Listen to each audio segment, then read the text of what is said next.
हिंदी की पारिवारिक एवं सामाजिक कहानियों की श्रृंखला में आज सुनिए प्रतिष्ठित लेखिका आशा पांडे जी की लिखी हुई कहानी धूप का गुलाब।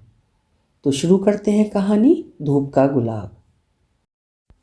शकुन बेटा, 2 कप चाय बना लाओ। ड्राइंग रूम तथा लॉबी को पार करती हुई साहे साहब की आवाज़ किचन में काम कर रही उनकी इकलौती बहू शकुन के कानों में पड़ी। शकुन शाम के भोजन की तैयारी में जुटी थी। गर्मी बढ़ गई थी। बहुत रात तक पसीने से लथपथ हो किचन में काम करते रहना शकुन को पसंद नहीं था। इसलिए सूरज की किरण छिपने से पहले ही वो आधा काम निपटा देती थी और फिर आंगन में लगे मोगरा और हर श्रृंगार के पास बैठकर चितकबरे बादलों से सजे लाल होते आकाश को देखती रहती थी। हर पल बदलने वाले बादलों के झुंड को देखना शकुन को बहुत अच्छा लगता था। मिसेस सहाय उसी समय पौधों में पानी डालती थीं और शकुन का 3 साल का बेटा मिसेस सहाय के आगे पीछे इतनी भाग दौड़ करता जैसे यदि वो न होता तो पेड़ पौधों की सिंचाई का काम ही ना हो पाता। शाम धुंधला जाने तक शकुन ये सब देखती बैठी रहती। फिर सब घर में आते और वो किचन में घुसती बचे काम निपटाने के लिए। सहाय साहब की आवाज़ सुनकर प्याज काटते उसके हाथ रुक गए। उसने हाथ साफ किया तथा गैस जलाकर चाय का पानी चढ़ा दिया। ड्राइंग रूम से हंसने की तेज आवाज़ आई तो उसने लॉबी से झांक कर देखा। अरे, ये तो वही किराएदार है जो 8-10 दिन पहले ही पड़ोस में आया है। यहाँ अकेला ही रहता है। ये तो वो रोज़ देखते देखते समझ गई थी। अब इसने सहाय साहब से दोस्ती भी कर ली है। उसे इस दोस्ती का परिणाम मालूम है। अब उसके ड्राइंग रूम में रोज़ देश की बड़ी बड़ी समस्याओं से लेकर घर के गैस सिलेंडर तक पर चर्चा हुआ करेगी और उसे किचन में भजिए पकौड़े, चाय, कॉफ़ी, शरबत से लेकर मट्ठा लस्सी तक बनाना पड़ेगा। लेकिन उसे झुंझलाहट नहीं है। घर में हंसी मजाक होंगे, चेतन हंसेगा, माँ हंसेंगी, वो भी हंस लेगी। ठीक ही तो है ये सब। चाय बन चुकी थी। कुछ बिस्किट नमकीन के साथ वो चाय लेकर ड्राइंग रूम में आई। आगंतुक कह रहा है, कैनवास पर मनुष्य के रहस्यात्मक अंतः संबंधों की मधुर गूंज होती है। ब्रश और कैनवास में एक आंतरिक लय होती है। चित्र चित्रकार का शौक नहीं, उसके भीतर का सैलाब होता है। जैसे किसी अच्छी कविता का एक एक शब्द बोलता है, ठीक वैसे ही ब्रश का हर स्ट्रोक बोलता है। उसे दिल और दिमाग दोनों से देखकर समझना पड़ता है। ये तो आप ठीक कह रहे हैं कि किसी भी कला को समझने के लिए दिमाग के साथ साथ दिल का भी इस्तेमाल करना पड़ता है। लेकिन चित्रकार महोदय, कविता के प्रत्येक शब्द दिमाग में उतरते चले जाते हैं तथा शब्दों के सही अर्थ और अर्थ के उस पार से ध्वनित होती आवाज़ दिल में स्थान बना लेती है। पर आपके चित्र तो बिना व्याख्या के समझ में नहीं आते। यही तो पीड़ा देने वाली बात है। किसी भी चित्रकार के लिए सबसे कठिन पल तब होता है जब कोई चित्र देखते ही पूछ बैठे कि इस चित्र में आपने क्या बनाया है। अब देखिए भाई, बुरा मत मानिए। सीनरी की बात छोड़ दें तो ये जो मॉडर्न आर्ट है वो तो आप ही लोग बनाते हैं और आप ही लोग समझते भी हैं। हम जैसे लोगों को तो वो काला अक्षर महज बराबर ही लगता है। चित्रकार और सहाय साहब ठठाकर हंस पड़े। शकुन चाय रख औपचारिक अभिवादन कर वापस किचन में आ गई। चाय पीते पीते चित्रकार ने सहाय साहब से पूछा, ये आपकी बेटी थी? नहीं, बहू, लेकिन आप इसे मेरी बेटी मान सकते हैं। पहले ये मेरी बहू अधिक थी, बेटी कम। अब बेटी अधिक है, बहू नहीं। सहाय साहब की आंखें कुछ भीगी, लेकिन थूक गटक कर उन्होंने आंसू पी लिया। सहाय साहब का एक बेटा था, गौरव। 4 साल पहले बड़ी धूमधाम से उन्होंने उसकी शादी की। बहू के आते ही घर खुशियों से भर गया था। अरसे से दिल में दबी बेटी की चाह पूरी हुई थी। शकुन चहकती तो पूरा घर खुश होता। उसके खाने पीने, पहनने से लेकर बनाव श्रृंगार तक में मिसेस सहाय रुचि लेती। खुशियाँ उस घर में जैसे ठहर सी गई थीं। लेकिन अभी शादी को 4-5 महीने ही हुए थे कि एक काली छाया उस घर पर मंडराई और उस परिवार के होठों से हंसी छीन ले गई।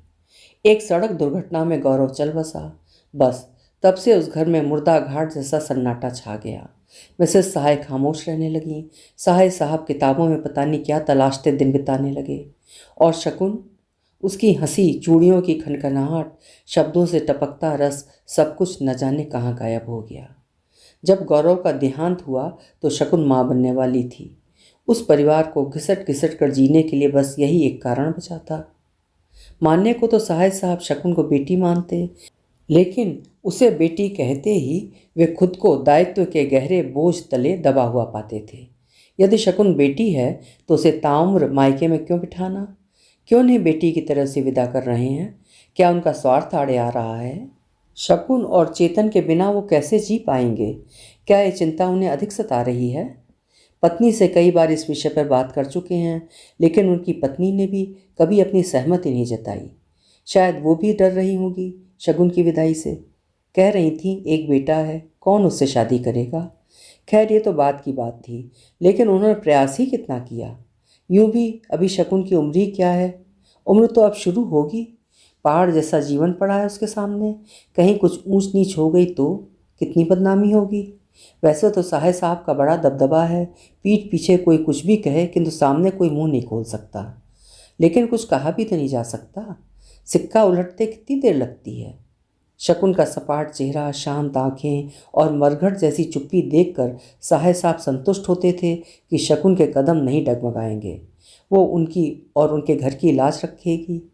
शकुन की तरफ से वो आश्वस्त थे, परंतु खुद पिता के कर्तव्य में पीछे रह जाने का बोध होते ही सहाय साहब विचलित हो जाते थे। शकुन सवेरे उठती, साफ सफाई के बाद किचन संभालती, सास ससुर को खाना बनाकर खिलाती, खुद भी खाती, बस पेट भरने के लिए। रात होने का इंतज़ार करती और पड़ जाती बिस्तर पर। रोती, खूब रोती। अब तो उसने खुद को समझाने का तरीका भी सीख लिया था, तभी तो घंटों रोने के बाद खुद ही उठकर हाथ मुंह धोती और तैयार हो जाती अपने कुनबे को दाना पानी देने के लिए। ऐसे ही दुख और अवसाद में उस परिवार के दिन बीत रहे थे। जब से चित्रकार पड़ोस में आया है, उस घर में भी थोड़ी खुशी आ गई है। शाम होते वो साहे साहब के पास चला आता है, फिर घंटों अनेक विषयों पर चर्चा होती रहती है। चित्रकार का नियम है कि जिस भी शहर में उसके चित्रों की प्रदर्शनी लगनी होती है, वहाँ 4-5 महीने पहले चला जाता है और उसी शहर में प्रदर्शनी के लिए चित्र बनाता है। उसका मानना है कि जिस शहर में प्रदर्शनी हो, उस शहर की बारीकियों को चित्रों में उकेरा जाए तो लोग अधिक प्रभावित होते हैं। यहाँ भी चित्रकार के चित्रों की प्रदर्शनी लगने वाली है, इसलिए कुछ महीनों के लिए वो यहाँ आया है। हर शाम साहे साहब चित्रकार का इंतज़ार करते हैं। वो अनजाने ही साहे साहब के परिवार का एक हिस्सा बनता जा रहा था। जिस दिन भी चित्रकार उसके घर न आता, सबकी शाम खामोशी में ही बीत जाती। न जाने क्यों शकुन भी उदास हो जाती। शकुन को भी चित्रकार के आने का इंतज़ार रहने लगा था क्या? उसे हर शाम चित्रकार की आदत पड़ गई थी, या फिर कुछ और उमड़ रहा था उसके दिल में? वो तो उससे कभी बोलती भी नहीं थी। हाँ, चाय पानी ले जाकर देती थी, और अगर चित्रकार कुछ पूछ बैठता तो धीरे से जवाब दे देती थी। उसने कई बार महसूस किया था कि चित्रकार उसे बड़े गौर से देखता है, उसकी बनाई चाय की तारीफ करता है। धीरे धीरे न जाने कैसे शकुन दिन के तमाम घंटे बस चित्रकार के बारे में सोचने लगी। जब चित्रकार साहे साहब से बात करता तो शकुन घर के अंदर से बड़े ध्यान से उसकी बातें सुनती, और इसी सुनने में वो जान गई थी कि चित्रकार का नाम अजय सक्सेना है। जब वो बहुत छोटा था तभी से उसे चित्र बनाने का शौक़ है। जब स्कूल में टीचर गणित समझा रहे होते तो वो चित्र बना रहा होता और बार बार सजा पाता था। 5वीं कक्षा से लगातार 2 बार फेल होने की वजह से उसे स्कूल से निकाल दिया गया था।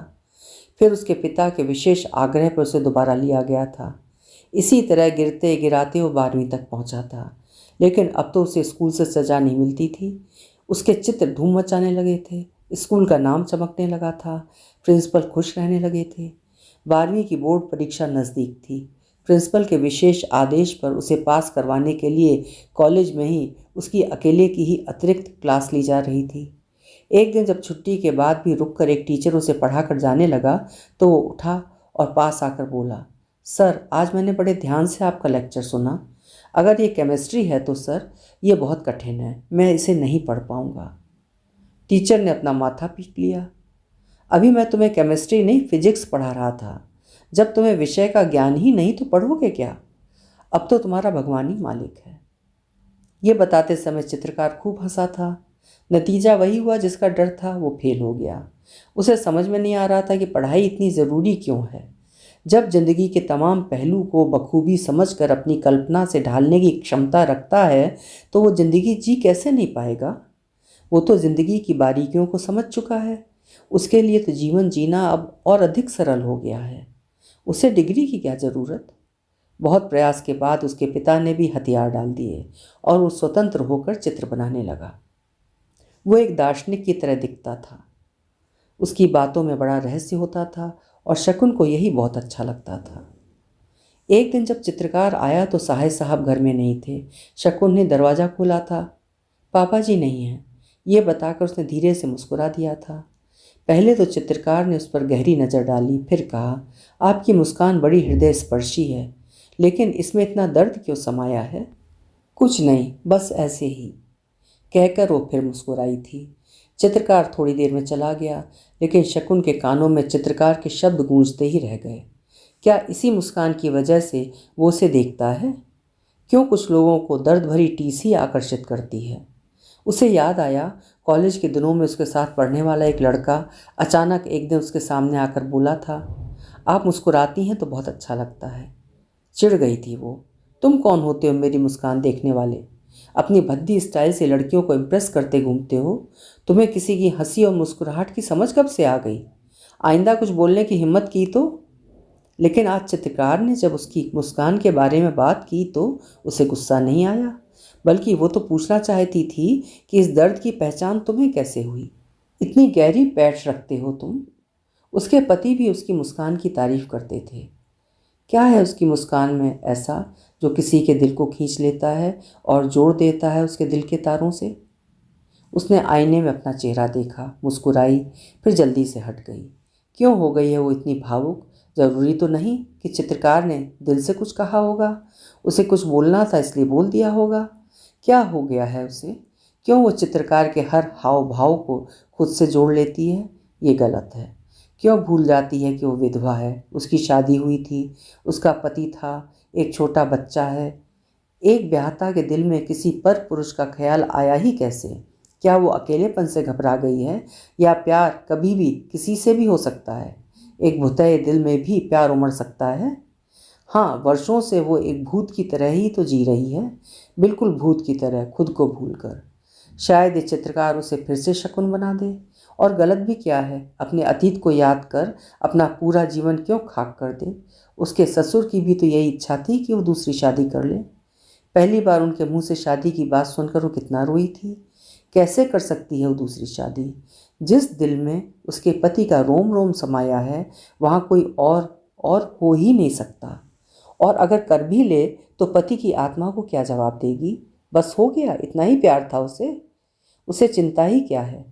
उसके पास उसके पति की स्मृति रूपी इतनी अनमोल धरोहर है, जिसके सहारे वो एक तो क्या कई जन्म अकेले ही बिता सकती है। क्यों करे वो दूसरी शादी? बड़ी सख्ती से मना कर दिया था उसने कि दोबारा उससे ऐसी बात न की जाए। लेकिन अब इस चित्रकार के आने के बाद सब कुछ कैसे बदल गया। कैसे उसके मन में होने लगा कि उसके ससुर। ओहो, ये क्या हो गया उसे? आखिर वो चाहती क्या है? उसके दिल को वर्तमान भा रहा है, लेकिन दिमाग में अतीत नागफनी की तरह सर उठाए खड़ा है। अतीत और वर्तमान की घटनाओं का कैसा मेल? जो हुआ वो उसका अतीत था, जो हो रहा है वो वर्तमान है। जीवन के प्रति उसका बदला रुख, उसका संजीदापन, खुद के रख रखाव में इतनी सजगता, यही उसका वर्तमान है। क्यों डरती है उसे स्वीकार करने में? नहीं, उसके लिए वर्तमान महत्व नहीं रखता। उसे सिर्फ अतीत में जीना है। अतीत के सहारे वर्तमान को लांघते हुए भविष्य में जाना है। उसका अतीत इतना हरा भरा था कि अब उसके सामने नीरस वर्तमान और भविष्य मायने नहीं रखते। शकुन उठी और कमरे की खिड़की के पास आकर खड़ी हो गई। खिड़की के बाहर सामने के मकान में चित्रकार अपने कमरे में अधूरे चित्र के साथ बैठा है, एक हाथ में सिगरेट पकड़े, अपने ब्रश की ही तरह सिगरेट के धुएं से भी रहस्यवाद का चित्र बनाते हुए। पास पड़ी तिपाई पर शराब की बोतल खुली पड़ी है। चित्रकार पैग पर पैग पिए जा रहा है। क्या सोच रहा होगा वो? क्या उसके मन में भी ऐसी कोई उलझन होगी, या चित्र के पूरा न होने की खींच जिसे वो शराब और सिगरेट में दबा देना चाहता है? लेकिन ये क्या तरीका है? समस्याएं बहुत हैं, पूरी दुनिया समस्याओं से बिलबिला रही है। चौकस होकर उनसे निपटना पड़ेगा। इस तरीके से दिल और दिमाग विचलित होने लगेगा तो भला कैसे काम चलेगा? उसका दिल हुआ कि वो पहुंच जाए चित्रकार के पास, छीन ले हाथ से सिगरेट और फेंक दे शराब की बोतल। क्यों पीता है वो इतना? पूरा स्वास्थ्य खराब करके रख लेगा तब मानेगा क्या? एकाएक उसके दिमाग में कुछ कौंधा। कौन है वो उसकी? चित्रकार मात्र उसका पड़ोसी है जो कुछ दिन पहले आया है और कुछ दिन बाद चला जाएगा। उसके दिल ने चाहे जितनी नज़दीकियां बना ली हों, लेकिन प्रत्यक्षता परायपन की रेखा अभी भी उतनी ही मोटी है, और शायद ये कभी धुंधली भी नहीं हो पाएगी। शुरू शुरू में जब वो यहाँ रहने आया था तो उसका अस्त व्यस्त कमरा, बेतरतीब ढंग से पड़े ब्रश, कैनवास, स्टैंड, जगह जगह फैले रंग, सब कुछ उसे नागवार लगता था। दिन में तो ठीक, लेकिन रात को चित्रकार के कमरे की रोशनी जलते ही सब साफ साफ दिखाई पड़ता था। ऊपर से उसका पीना। लगता था अब बालकनी में निकलना मुश्किल हो जाएगा। लेकिन न जाने कब और कैसे उसे वही सब अच्छा लगने लगा। और ये अच्छा लगना भी खास किस्म का अच्छा लगना था, जहाँ सारी मान्यताएं, सारे सिद्धांत, सारे विचार धरे के धरे रह जाते हैं। रह जाता है एक सच्चा समर्पण जो विश्वास की पराकाष्ठा को पार करते हुए कई बार आहत भी होता है। शकुन घंटों बालकनी में खड़ी होकर चित्रकार को चित्र बनाते देखती रहती थी। कैसे शुरू हुआ था ये सिलसिला, ये बता पाना बड़ा कठिन है। कब और कैसे चित्रकार की कौन सी बात उसे इतना प्रभावित कर गई, वो खुद भी नहीं जान पाती। हाँ, आजकल के लड़के लड़कियों की तरह मुंह खोलकर कुछ कहने की जरूरत नहीं पड़ी थी। उसे तो नारी हृदय की सहज चेतना ने ये सब बता दिया था, और चित्रकार भी बिना बताए ही सब कुछ समझ गया था, ठीक उसकी तरह। शायद उसके भी दिल में ऐसा ही कुछ चल रहा होगा, तभी तो चित्रकार की भी नज़रें जाने अनजाने उधर उठने लगी थीं। लेकिन नज़रें इधर उठना इस बात का प्रमाण कैसे है कि वो जो कुछ चित्रकार के बारे में सोचती है वो भी वैसा ही सोचता होगा? चित्रकार का रोज़ उसके घर आना, सहाय साहब से घंटों बातें करना, उसके अकेलेपन से उपजी मजबूरी है। शकुन उसका कारण कैसे हो गई? उसने अपने अंतर्मन को टटोला। मात्र कुछ महीनों में उस चित्रकार को जान ही कितना पाई है। फिर क्यों उसका मन? इस क्यों का कोई उत्तर नहीं है। वो जानना भी नहीं चाहती, पर उसे इतना ज़रूर समझ आ गया है, और सही समझ में आया है, कि जब भी वो बैठक में जाती है तब सहाय साहब से बात करते करते चित्रकार की आंखें अनायास ही उसकी तरफ नहीं उठ जाती। यद्यपि वो बेखौफ उसके चेहरे की तरफ नहीं देख पाता, किंतु जमीन में आंखें गड़ाकर वो उसके पैरों की उंगलियों को निहारते हुए ढेर से संकोच के साथ एक गहरी चुभन छोड़ देता है, और इस चुभन को शकुन बखूबी जान लेती है। इससे अधिक उसे कुछ जानना भी नहीं है। 2 दिन बाद शहर के एक प्रतिष्ठित हॉल में चित्रकार के चित्रों की प्रदर्शनी लगी। साहे साहब और मिसेस साहेब भी प्रदर्शनी देखने गए।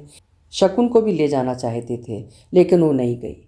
उसके हृदय में चित्रकार के चित्र अति श्रेष्ठ स्थान बना चुके थे। लियोनार्दो दा विंसी या पाब्लो पिकासो भी उतने अच्छे चित्र नहीं बनाते रहे होंगे। बड़े चित्रकार नाम से चलते हैं, लेकिन ये चित्रकार भोगवाद, यथार्थवाद, रहस्यवाद सबसे एकदम सटीक चित्र बनाता है। उसे पूरा विश्वास है, और अपने इस विश्वास पर वो एक भी धब्बा नहीं लगने देगी। वो उन्हें नज़दीक से देखकर अपने दिल और दिमाग में किसी प्रकार का तर्क उत्पन्न नहीं करना चाहती। प्रदर्शनी के बाद जब चित्रकार उसके घर आया तो बहुत खुश दिख रहा था। आंखों में गजब की चमक थी। ये खुशी उसकी साधना की सफलता से उपजी थी। चित्रों को बहुत सराहा गया था, बिक्री भी अच्छी हुई थी। वो साहे साहब से कह रहा था, अब उसके चित्रों की प्रदर्शनी मुंबई में होने वाली है। 2-4 दिन बाद वो वहाँ के लिए प्रस्थान कर जाएगा। वो बहुत उदास हो गई। लाख प्रयास के बाद भी उसकी मुस्कान कहीं खो गई। उसके दिल में जितने भी चित्र उभरे थे, सब एक एक करके संक्रमण के शिकार होने लगे। आज सवेरे ही चित्रकार उसके घर आया था। सब ने बहुत हंस हंस कर बातें की थी। शकुन से भी उसने बात की। आज वो यहाँ से जा रहा है, इसका तनिक भी गम उसके चेहरे पर नहीं था। क्या सचमुच नहीं था, या वो छिपा रहा था? कितनी सरलता से फिर मिलेंगे का औपचारिक वाक्य फेंक कर वो बाहर निकल गया था। चित्रकार के घर के सामने गाड़ी खड़ी है। लगता है इसी गाड़ी से वो यहाँ से जाएगा। चित्रकार का सामान, हाँ सामान ही कह सकते हैं। कलर के डिब्बे, ब्रश की पेटी, कैनवास के बंडल, 2-4 सेट कपड़े तथा एक पुरानी कोट से भरा बैग गाड़ी में रखा जा रहा था। थोड़ी देर बाद चित्रकार ऊपर से उतरा। शकुन बालकनी में खड़ी थी। गाड़ी में बैठने के पहले चित्रकार ने एक दर्द भरी नज़र बालकनी में डाली और मुस्कुराकर एक झटके में गाड़ी में बैठ गया। गाड़ी दम घोंटू धुआं छोड़ती हुई आगे बढ़ गई। गाड़ी की आवाज़ के साथ ही शकुन ने कुछ टूटने की भी आवाज़ सुनी। लेकिन क्या? उसे लगा कोई उसे अपनी ओर खींच रहा है। क्या चित्रकार? नहीं, वो तो गया, किसी स्वप्न की तरह कभी ना लौटने के लिए। फिर वो किधर खिंच रही है। उसने पलट कर देखा। उसका 3 साल का बेटा उसकी साड़ी पकड़े खड़ा था। उसने उसे गोद में उठा लिया और अंदर अपने कमरे में आ गई। कमरे में कुछ भी नहीं बदला था, सब पूर्ववत ही था, उसके पति की सुगंध भी। अभी आप सुन रहे थे एक हृदयस्पर्शी कहानी, धूप का गुलाब, जिसकी लेखिका थी आशा पांडे जी। कहानी आपको कैसी लगी कमेंट सेक्शन में ज़रूर लिखिएगा। कल मिलेंगे फिर किसी उम्दा कहानी के साथ। आपका समय शुभ हो।